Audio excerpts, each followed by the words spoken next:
Minha vida em dois mundos. Gleide Osborne Leonardi.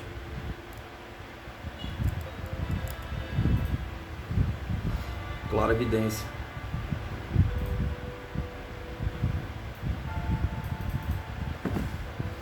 Clarividência, a clareaudiência vem sob o título de mediunidade normal. Pessoalmente, eu mantenho a opinião de que toda mediunidade é normal. Uma pessoa entra em transe e é controlada por uma entidade desencarnada. Outra pessoa vê ou ouve psiquicamente sem ser controlada, mas ainda tem que ser ajudado por um guia. A maioria dos clarividentes plenamente desenvolvidos que encontrei me disseram que eles estavam conscientes da cooperação de um guia em seu trabalho. Mas há muitas pessoas que possuem poderes bastante marcantes desse tipo que não têm ideia sobre a sua origem ou como regulá-los. Nunca participaram de uma sessão espírita. Elas simplesmente sabem que por certas vezes que veem ou ouvem algo que está fora do alcance da sua visão ou audição ordinárias.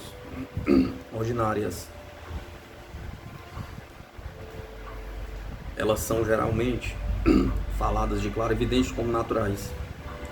Eu acho que o termo natural neste caso significa que a faculdade de clarividência está simplesmente mais perto da superfície em algumas pessoas. Em outras tem que ser trazido pelo desenvolvimento.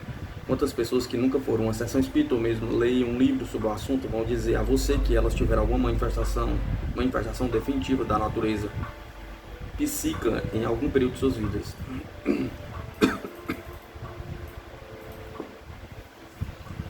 Eu acho que quase todo mundo pode, dado o desejo, a oportunidade e condições certas, desenvolver a clarividência ou clareaudiência. Um grande número de pontos de focagem diferentes são usados para ajudar com este assunto, como uma tigela de água límpida ou cristal, ou um botão de metal brilhante que reflete a luz. Se uma bola de botão de metal, o objeto deve ser colocado em uma posição onde pegará e refletirá um feixe ou um raio de luz. O resto da sala deve ser suficientemente fraca para estar repousante para os olhos e para mostrar a bola. Sente-se cerca de 5 ou 6 metros de distância da bola, que deve ser colocada em um suporte para que ela esteja a cerca do mesmo nível com os seus olhos. Depois de fazer alguns dos simples exercícios de respiração que descrevi, sente-se calmamente em um ambiente descontraído, nunca tenso, olhando fixamente para a bola. Aqui é um ponto importante. Na maioria dos livros sobre o assunto que lhe foi receitado concentrar, minha experiência tem sido a de que é melhor não se concentrar, mas para contemplar. Concentração revela uma condição bastante tensa nesse caso. Em um grande momento de trabalho psíquico e mental, especialmente o último, se sabe que a concentração é necessária, mas de tantas formas, tais como clarividência e clareaudiência. A contemplação deve ser usada. Não é vantajoso ser tenso e positivo. Deve-se ser passivo e suficientemente negativo para ser verdadeiramente receptivo. Tensão pode trazer uma sensibilidade a sons, pensamentos e sentimentos que pertencem à terra, mas não para o espírito ou alma.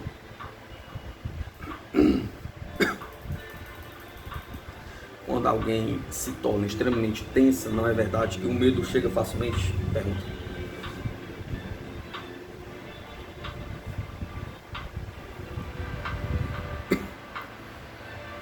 Se alguém está sozinho em uma casa e ouve um som que sugere assaltantes na calada da noite, alguém imediatamente se concentra e se torna tenso. Quanto mais se faz isso, mais nervoso e altamente rígido pode tornar-se, até o mais leve rangido ou som de vento proveniente das janelas, o que sugere todos os tipos de coisas terríveis que na realidade não existem.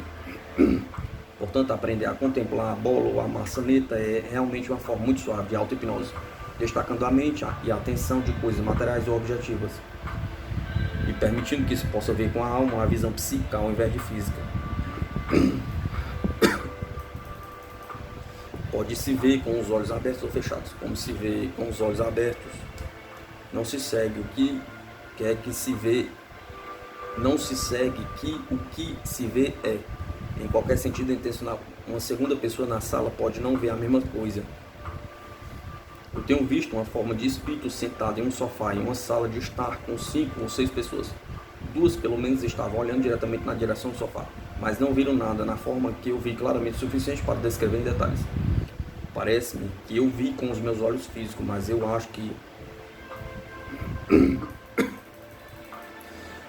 como se os olhos da alma tivessem sido usados, assim como se usa um par de óculos adequado para aumentar a visão física. Às vezes, embora se possa administrar sem eles, você pode achar as coisas um pouco sem sentido e até mesmo tolas. Em primeiro lugar, seus guias podem mostrar algo que vai provar a você que não é nada que você teria imaginado por conta própria.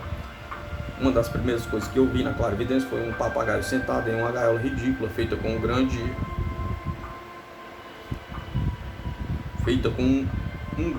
um abafador para chá de cetim vermelho, do qual uma parte havia sido cortada e poucas barras de ouros colocadas transversalmente.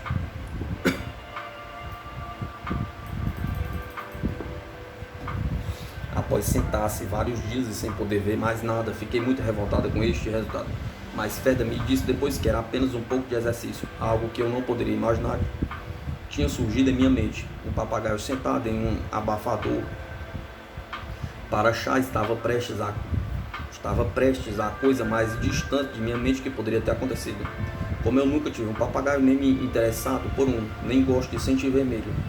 Você deve olhar para os objetos isolados e sem sentido que você pode ver primeiro como exercícios psíquicos a 5 dedos, para usar um símile musical, ou com os ganchos dos potes que uma criança tem que ser prosciente em ver e fazer antes que ela possa escrever letras perfeitas, juntá-las e formar palavras.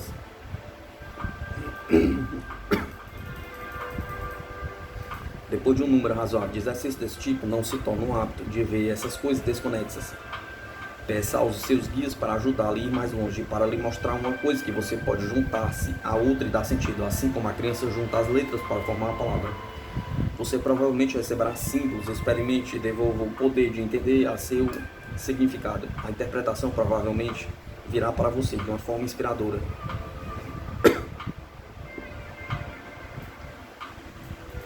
Nesta etapa pode estar bem se você estiver sentado sozinho. Tenha perto de você uma taubinha para escrever e lápis. A propósito, não use um lapiseiro. Os lápis de madeira lisa são os melhores. Depois você pode tranquilamente anotar qualquer símbolo ou interpretação importante que vos for dado. Não se esforce para fazer isso.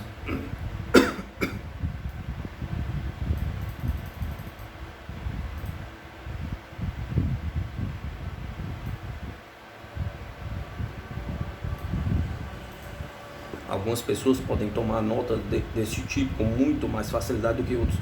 É mais importante nos estágios iniciais aprender a ver para se estabelecer o proficiente no que vê, do que para gravar o que já viu. Mais tarde, um amigo compreensivo pode ser apresentado que não interferirá com as condições psíquicas, mas pode tomar notas de o que quer que você descreva. Todas as instruções acima são destinadas a aplicar ao estudante cujas circunstâncias compelem a desenvolver por si só. Mas a maioria das pessoas acham que é mais fácil e rápido desenvolver-se em um círculo sob a supervisão de um médico experiente.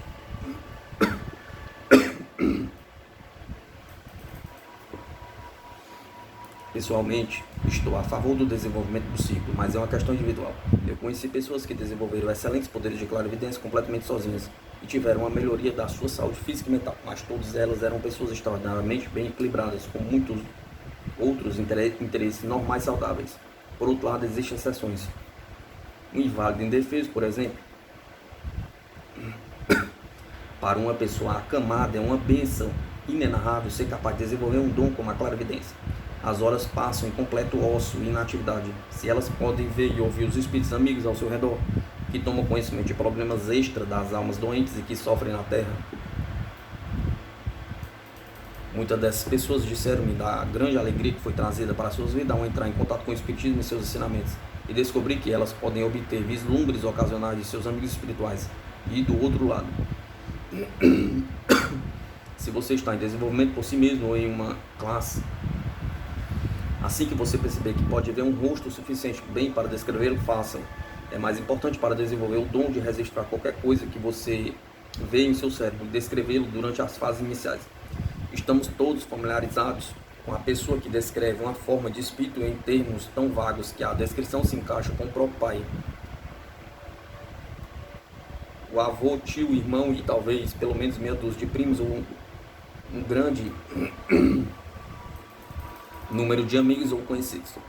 Um rápido reconhecimento e descrição imediata dos detalhes de um rosto será de grande ajuda mais tarde, quando o aluno está totalmente desenvolvido usando seu dom para ajudar e convencer os outros da realidade do mundo espiritual. Algumas pessoas não são inteligentes em observar e registrar os detalhes da aparência das pessoas que se encontram em suas vidas terrenas comuns. Tais pessoas devem imediatamente definir a ponto de suprir esta deficiência, praticando em pessoas que vê no ônibus, trem ou metrô. Elas podem olhar para o rosto de um companheiro de viagem por um momento, depois desviar o olhar ou fechar seus olhos e ver se pode lembrar das características claramente o suficiente para ser capaz de descrevê-los. É surpreendente como este exercício simples melhora o poder de observação e é uma atividade útil para tratar dos assuntos mundanos da vida, além de ser mais necessário no trabalho psíquico. Quando você desenvolver o dom de poder ver e descrever faces e formas de amigos espirituais, peça aos seus guias para que você possa obter algum tipo de mensagem a partir do comunicador. Por que pedir ao seu guia?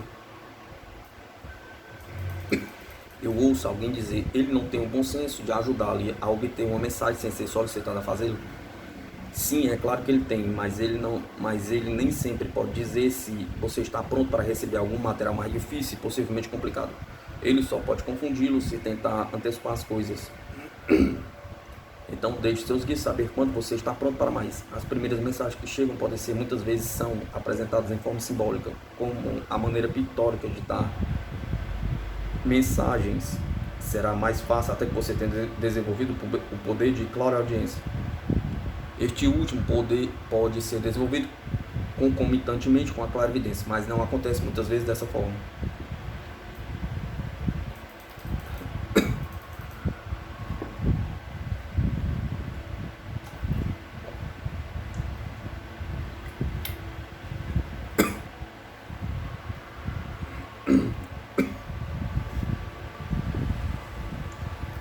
O simbolismo é a forma mais útil de comunicação de uma mensagem, mas existe o perigo de um certo tipo de mente poder agarrar-se a um método simbólico sem desenvolver o poder de interpretá-lo. Ou nunca irá além disso, de modo a ouvir a mensagem definida. Lembro-me de um rapaz que desencarnou na guerra e que estava se comunicando com a sua mãe através de fita, pouco tempo antes da sessão. A sua mãe foi consultar um vidente que tinha dado uma notável descrição de sua aparência pessoal. Através de fita, a mãe perguntou ao filho por que ela não tinha sido capaz de enviar uma mensagem convincente através deste médium,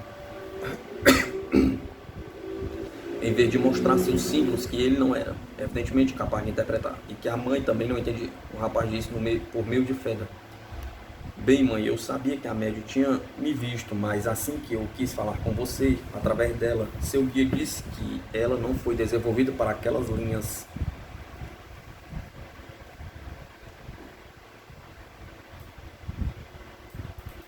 E que eu deveria encontrar algum símbolo que pudesse explicar o que queria dizer, ou que o guia faria isso por mim. Como eu estava morto em um avião, foi fácil mostrar uma imagem de uma máquina caindo como prova de identidade, mas eu não conseguia pensar muito mais para mostrar como uma imagem, então eu tive de deixar o guia e a médium fazê-lo por mim. Eles fizeram uma bagunça. Eu os ouvi, depois de terem descrito um arco-íris, uma cruz escura que se transformou em uma única luz, estrelas flamejantes, rebanho de ovelhas com sinos pendurados ao pescoço, e cada animal que entrou na arca. Eu fiquei doente e desisti.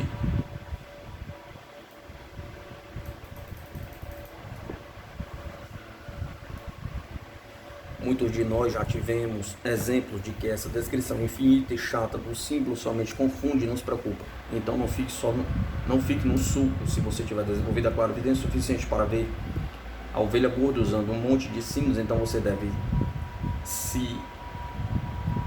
ter se desenvolvido suficientemente para ser capaz de ver algo mais aplicável às circunstâncias e com mais facilidade traduzível. Outro método de desenvolver a clarividência é olhar em um cristal ou uma bacia de água. O cristal ou tigela deve ser colocado em um pedaço de veludo preto. O veludo deve ser ligeiramente levantado em volta do cristal, mas não muito perto de seus lados. Olhe discretamente para ele. Novamente, é uma questão de contemplação.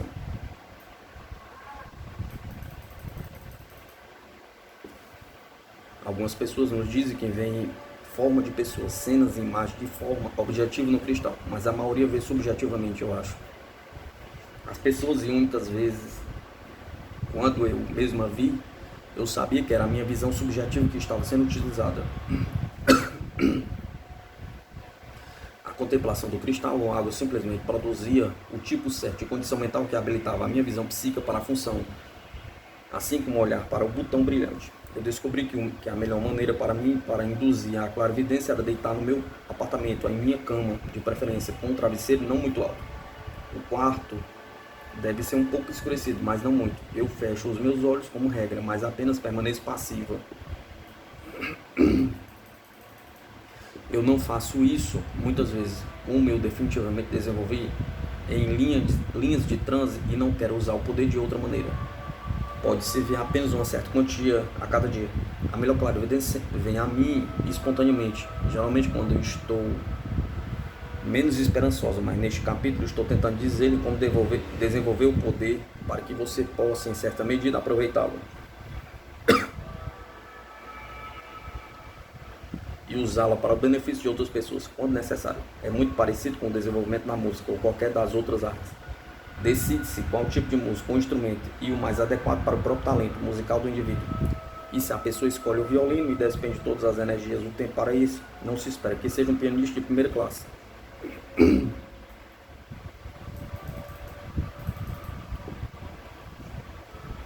Bem, embora seja possível desempenhar muito decentemente no piano, na vida terrena tudo tem que ser alinhado com o tempo. Não seria possível dispensar tempo suficiente para o estudo de violino e também praticar o suficiente para o diferente dedilhado e compreensão do piano. Então, novamente, há momentos em que o músico não está no seu melhor momento, mas ele joga o mesmo, sabendo que a sua interpretação não está no nível mais alto. Mas é o melhor que pode fazer na circunstância e provavelmente é muito apreciado pelo seu público. Pode ser sugerido que ele não toque se ele não estiver bem. Como muitas vezes se diz que um médium nunca deve sentar ou tentar fazer qualquer trabalho psíquico quando não tem certeza quanto à qualidade de seu poder. Mas isso pode acontecer com frequência e pode causar decepção às pessoas. E é sempre possível, de fato, mas provável que, se o público ou assistentes são simpáticos e apreciativos no início, a atmosfera ficará encarregada de tais condições que o artista ou psíquico dará uma interpretação ainda melhor do que a habitual, embora ele não sentiu como ele no início. Vários clarividentes têm me dito que eles tinham estado na plataforma perguntando como passaria o serviço, talvez se sentindo mal ou uma falta de poder que pode ter sido provocada por muitas causas diferentes.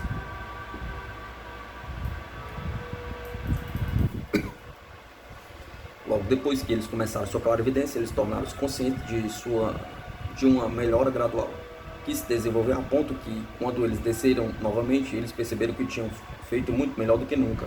Poderia ser muito agradável e fácil se alguém precisasse só trabalhar quando o espírito mudasse de uma maneira confundível, mas dificilmente seria possível realizar todo o trabalho necessário nesta curta vida terrena, esperando por uma energia psíquica.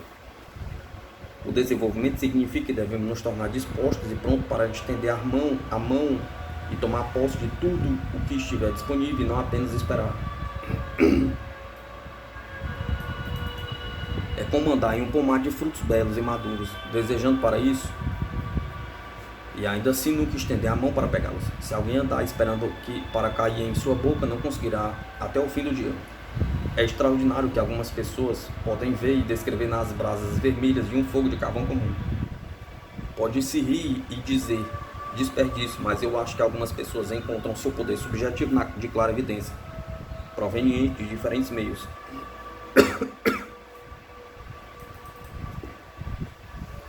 Pessoalmente, eu nunca consigo ver nada no fogo, embora uma outra pessoa consiga, com outra pessoa comigo, possa me dizer que ela pode dizer e descrever o que ela vê minuciosamente, com uma perfeita riqueza de detalhes. Lembre-me de que, no início da guerra, eu estava muito preocupado com uma amiga que se apaixonou por um oficial do exército prussiano.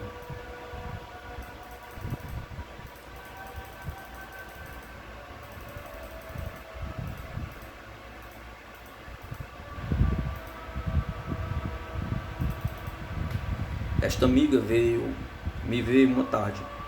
Nós não discutimos o seu caso de amor, pois foi um assunto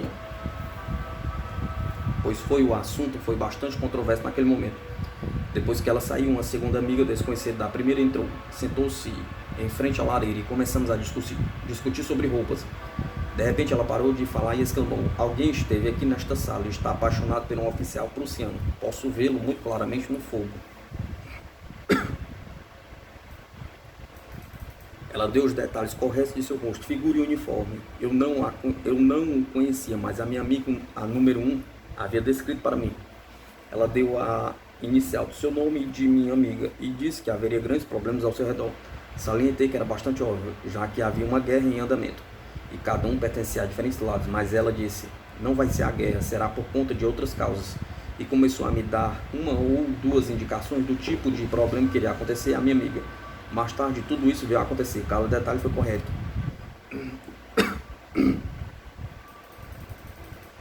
No entanto, no momento, atenção, como eu não consegui ver nada na lareira, exceto uma massa de carvões ardentes vermelhos. Minha amiga manteve chamando minha atenção para as diferentes imagens que ela detectava lá, mas eu ainda não vi nada.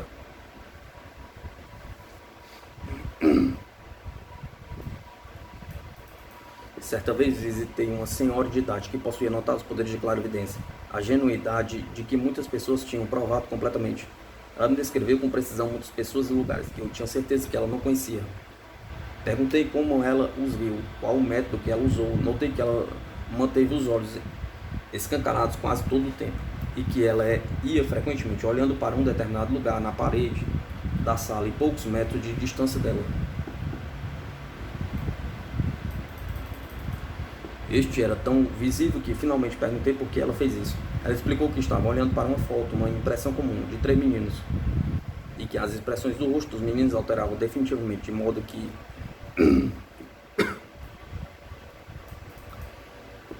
se ela tem uma visão clarividente de uma pessoa e quis saber se as condições ao redor ou perspectivas de que essa pessoa era boa ou ruim, ela só tinha que olhar para o rosto de um dos meninos na imagem e que ela iria obter a resposta certa de sua expressão. Na verdade, ela me assegurou que as características dos meninos mudaram tantas formas diferentes e expressivas, que ela foi capaz de desenhar uma grande quantidade de informações a partir deles.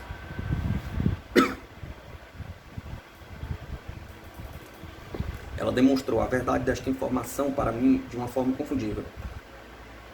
Na época eu estava preocupado com meu irmão que estava na guerra e de quem eu não tive nenhuma notícia por um longo tempo. A velha senhora descreveu para mim.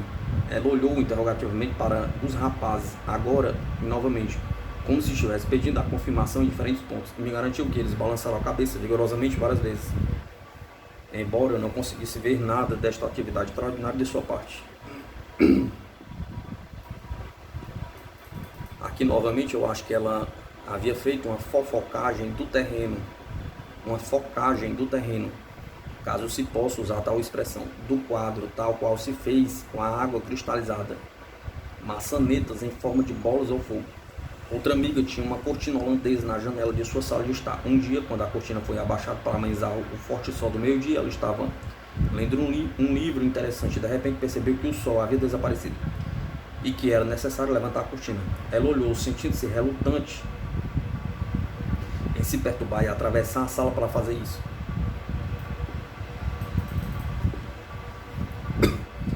Enquanto ela olhava, para sua surpresa, começaram a surgir formas na cortina, silhuetas de pessoas cujos perfis eram facilmente distinguíveis, quase como um entretenimento cinematográfico ou lanterna mágica.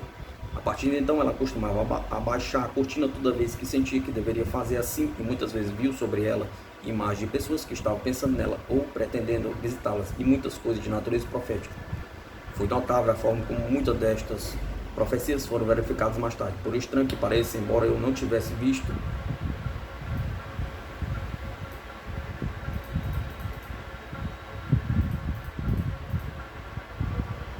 qualquer coisa no fogo, ou se a imagem dos rapazes, quando eu tentei este último método e baixei a minha cortina, vi e fui capaz de descrever com precisão formas e rostos que eram desconhecidos para mim, que se outras pessoas estivessem presentes, geralmente seriam reconhecidos por eles. A forma parecia ser finamente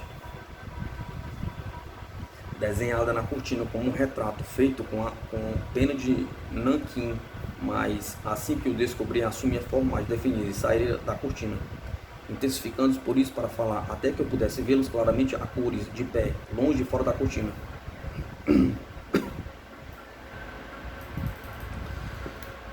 A julgar a partir dessas experiências, acho que seria uma ideia muito boa para alguém tentar focar na cortina ou na construção do terreno, de preferência no cristal. Vale a pena tentar. A cortina que eu tinha era de linho azul. Ela pode ser em estado que uma pessoa altamente imaginativa não consegue ver nada com tais métodos, caso exista ou não algo real. Eu não recomendaria que uma pessoa desse tipo tentasse ver alguma coisa de qualquer lugar, a qualquer momento. A imaginação é um dom maravilhoso, mas deve ser mantido sob controle da vontade e da razão. E acima de tudo, se o proprietário tem aprendido a desenvolvê-lo de modo certo, apenas usando como instrumentos diretos mais elevados. Como já várias vezes sugeri, se o treinamento mental for tomado antes do psíquico, a imaginação então torna-se uma arma ou uma ferramenta útil do seu possuidor. Em vez de se tornar um pobre escravo aos caprichos de um poder desenfreado, sem controle, todo impulsionado, em que a imaginação pode desenvolver. Qualquer destes métodos que mais apela para o aluno vai ser o melhor para adotar em primeiro lugar. Se você não pode progredir com um, tente outro, até encontrar o caminho certo. Se você pertencer aos afortunados que não precisam de uma ajuda externa para a sua clarividência e que podem construir o seu foco em suas próprias mentes, utilizando-se de todos os meios, por outro lado, por uma utilização judiciosa dos referidos meios externos, você pode encontrar o desenvolvimento assistido em seus estados iniciais, enquanto que mais tarde eles podem ser dispensados. Minha Vida em Dois Mundos, Gleides Osborne Leonard.